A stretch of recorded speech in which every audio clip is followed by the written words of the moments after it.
Halo, di podcast pertama kita kali ini kita akan membahas satu legenda rakyat yang amat tersohor di Sumatera Utara. Kira-kira kakak tahu nggak sih legenda apa yang akan kita bahas di podcast kali ini? Apa ya? Karena tuh di Sumatera Utara ini banyak banget legenda rakyat yang tersohor juga. Tapi aku akan spill tempatnya. Langsung spill nih tempatnya. Tempatnya terletak di Parapat. Sepertinya aku udah bisa nebak sih guys. Kira-kira kalian udah tahu belum? Kalian udah bisa nebak belum sih? Kalau udah bisa nebak, tahan dulu guys.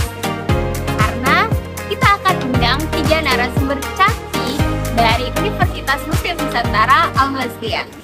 Oke guys, mari kita panggil 3 narasumber cantik kita. Kita hitung sama-sama ya. Oke, 1, 2, let's go. Oke guys, sekarang kita kenalan yuk sama kakak cantik di sebelah saya ini. Hai, perkenalkan nama saya Suci Ramadhani Azwardi.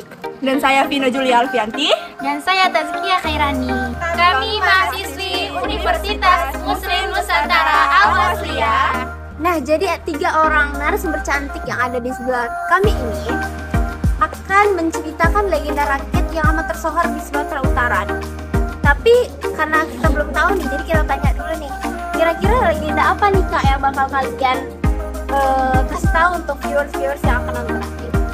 Nah, jadi di sini di podcast ini kami akan menceritakan tentang legenda Batu Gantung, di mana legenda ini sangat-sangat melegenda di Sumatera Utara. Jadi kan ini banyak belum tahu nih, itu Batu Gantung itu terletak di mana sih? Di Parapatnya atau di Pulau Samosirnya nih? Nah, benar.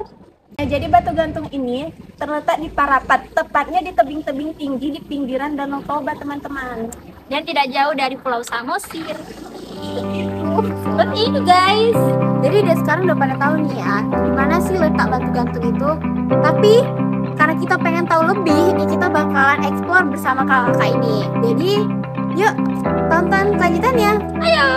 Oke teman-teman, jadi sekarang ini kita bersama satu narasumber cantik kita yang akan menceritakan letak atau posisi Batu Gantung ini secara lebih detailnya. Oke, mari kita dengarkan cerita dari Tazkia. Jadi Batu Gantung itu terletak di daerah Parapat, tepatnya di tepi pinggiran tebing-tebing Danau Toba. Nah, untuk sampai sana nih Kak, kita itu harus naik kapal atau speedboat sekitaran 10 sampai 15 menitan dari hotel pinggiran Danau Toba. Tapi kalau dari Medan itu kira-kira berapa jam ya, Kak? 4 atau 5? 4 sampai 5 jam ya, Kak? Iya, kalau dari Medan itu 4 sampai 5 jam untuk sampai ke sana. Nah, jadi ketika kita sampai di sana nih, kita akan melihat pahatan bebatuan yang sangat unik. Jadi ketika kita melihatnya itu batu tersebut seperti seorang wanita dan seekor anjing kecil yang bergantung. Mistisnya, Batu Gantung di tempat tersebut Kak, dianggap keramat sama warga-warga setempat. Sehingga para warga dan para wisatawan itu dilarang untuk berbicara yang kasar, berbicara tidak baik ataupun menghina keadaan batu tersebut. Tapi emang kayaknya di semua tempat-tempat legenda bersejarah tuh kayak kita emang nggak boleh ngomong kasar ya. Iya, ada pantangan-pantangannya gitu ya. Karena namanya yang kayak keramat gitu ya, Kak, berarti dianggap suci gitu kan. Iya. Jadi biasanya kalau misalnya ada yang melanggar pasti akan terjadi hal-hal yang tidak diinginkan gitu. Jadi legenda Batu Gantung ini Kak, dia ada kisahnya nih. Jadi pada zaman dahulu kala ada seorang wanita cantik yang ketika dia beranjak besar, beranjak dewasa, dia dijodohin sama ayahnya. Nah, dia itu dijodohin sama ayahnya, katanya itu sama anak Namborunya ya? Iya, kalau di orang Batak itu seperti itu. Iya, Namboru. Berarti tuh kayak Namboru itu gimana sih Kak? Maksudnya omnya kah? Oh gini Kak, katanya Namboru itu tuh kayak sepupu perempuan ayahnya, bener. saudara perempuan ayahnya gitu. Punya anak gitu ya? Iya, jadi Oke. kemungkinan itu kayak keponakan ayahnya gitu. Jadi si perempuan ini, si gadis cantik ini dijodohin sama keponakan ayahnya ya, bahasa muda kita ya, sama keponakan ayahnya. Dan katanya keponakan ayahnya ini atau anak Namborunya ini seorang yang bodoh atau bahasa tidak kasar itu idiot gitu Kak. Sedih banget ya berarti kayak gitu. Nah, jadi kan Kak katanya tuh ada kisahnya itu kalau misalnya itu dia perempuan cantik yang dinikahkan sama anak Namborunya, itu gimana sih Kak ceritanya? Coba cerita dong Kak. Nah benar. Jadi nih ada nih seorang pria nih ingin menikahi gadis cantik, cuman pria ini emang sedikit bodoh. Meskipun pria ini bodoh, tapi dia tuh keturunan dari orang kaya raya. Oh, kaya. Ya, jadi tuh orang dulu itu punya keyakinan bahwasanya setiap gadis harus menikahi keluarga Nanboru tersebut. Jadi ayahnya ini sedikit memaksa untuk gadis putrinya ini untuk menikahi Nanborunya tersebut.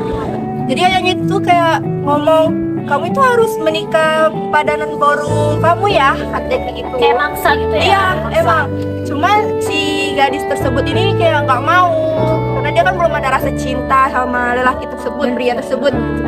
Jadi kayak ya dia nolak. Kenapa sih aku harus nikahin orang yang nggak kucintai gitu kan?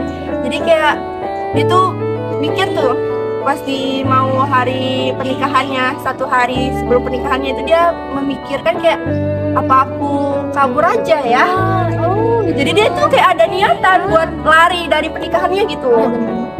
Jadi pas di hari pernikahannya udah mau datang tuh, dia itu kabur bersama anjingnya, anjing peliharaannya. Oh gitu.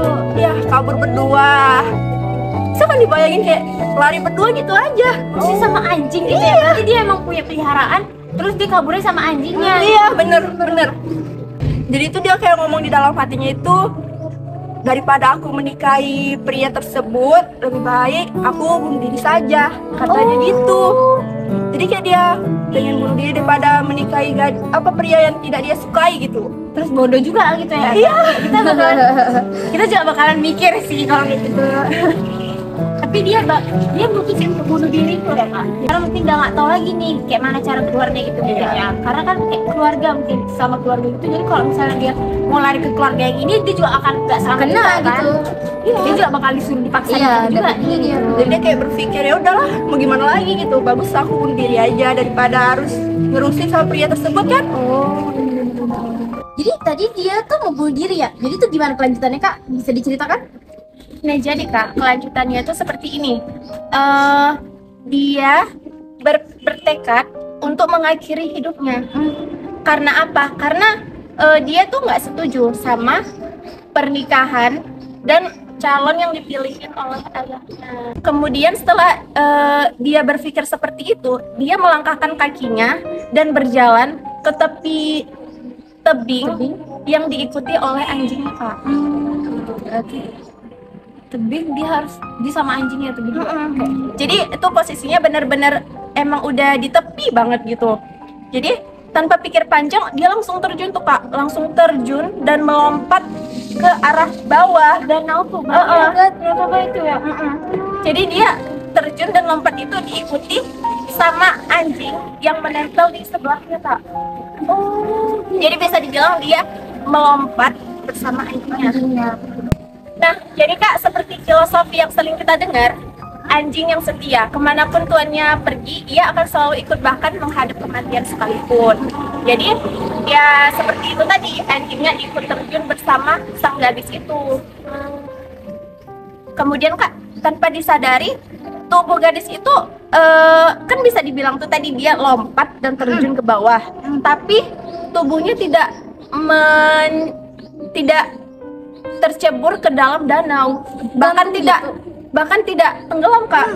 Jadi pas dia lompat, dia langsung itu berubah menjadi seperti batu, ukiran batu bersama dengan anjingnya yang ikut lompat. Itu bisa dibilang kayak kutukan gitu nggak sih? Maksudnya kayak karena kan dia lompat nih, terus dia langsung jadi batu gitu ya.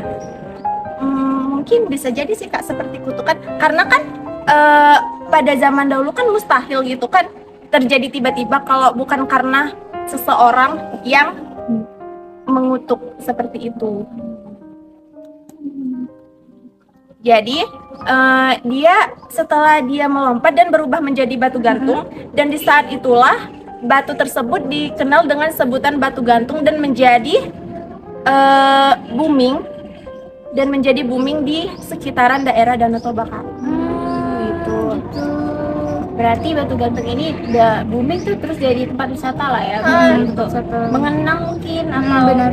apa sih, menghargai yang enggak udah lalu-lalu gitu ya, menghargai peristiwa tersebut dan menghargai mungkin itu sebagai tempat bisa dibilang tempat mistis bagi masyarakat sekitar. Jadi kita sebagai wisatawan wajib seperti kayak menghormati, tidak boleh bercakap kotor, dan itu menjadi salah satu ikon wisata bagi wisatawan yang emang paling benar-benar menarik dan unik. Nah, jadi teman-teman, kita udah sama-sama dengar nih letak Batu Gantung dan asal muasal Batu Gantung sendiri. Jadi aku simpulin sedikit ya kakak-kakak, bahwa Batu Gantung itu terjadinya itu karena sebuah perjodohan yang tidak diinginkan gitu dari seorang gadis ini. Jadi dia tidak mencintai laki-laki tersebut tapi dipaksa menikah, dan dia kayak hopeless, mungkin kayak gak tau lagi nih karena dipaksa terus-menerus, dan dia akhirnya mencoba mengakhiri hidupnya bersama seekor anjing kesayangannya, yang berakhirnya itu bisa kita bilang sebagai pembelajaran ke kita untuk lebih mungkin bisa mendengar kata-kata orang tua atau lebih patuh lah ya istilahnya. Jadi biar nggak terjadi hal-hal yang tidak diinginkan tersebut. Banyak juga sih yang bisa kita ambil Kak. Ada pelajaran-pelajaran lain yang bisa dapat kita ambil dari legenda Batu Gantung tersebut. Oke guys, jadi itu aja sedikit kisah legenda dari Batu Gantung yang ada di Parapat, Sumatera Utara.